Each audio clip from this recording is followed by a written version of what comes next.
Les grands débuts de la nouvelle A5 Coupé, les tarifs de la Suzuki Baleno, l'arrivée d'un concept sportif chez Hyundai et Porsche en balade en Mongolie, c'est le menu copieux et varié de ce vendredi 3 juin. Bienvenue à tous.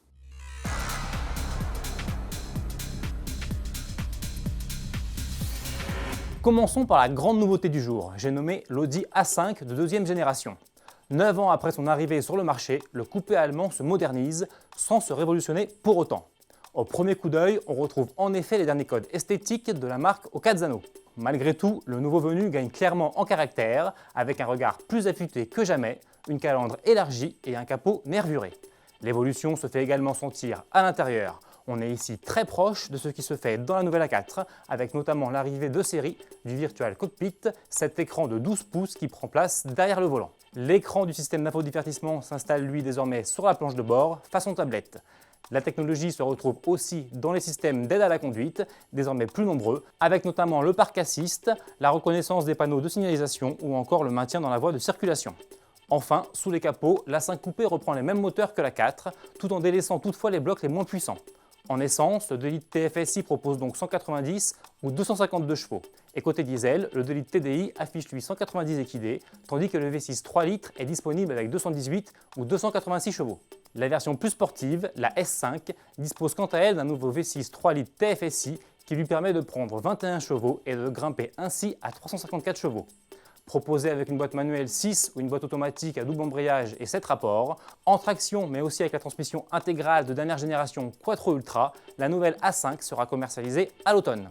La nouvelle Baleno de Suzuki arrive elle aujourd'hui dans les concessions hexagonales. Elle s'y affiche d'ailleurs à partir de 14 490 €. À ce prix, elle est proposée avec le moteur essence 1,2 litre dual jet de 90 chevaux et embarque de série l'air conditionné, les projecteurs xénon, les jantes alliage 16 pouces et les lèvres vitres avant électriques. La Nippon peut aussi recevoir un second bloc essence, le 1 litre Booster Jet fort de 110 chevaux. Son prix grimpe alors à 17 390 €. Du côté des diesels, eh bien, il n'y en a pas. L'offre est plutôt complétée par une motorisation hybride essence-électrique de 90 chevaux. Pour elle, il faudra compter au minimum 17 150 €. Plus loin, bien plus loin de chez nous, plus précisément à Busan, en Corée du Sud, Hyundai vient de dévoiler son troisième concept RM. Après les versions 2014 et 2015, voici donc la RM16.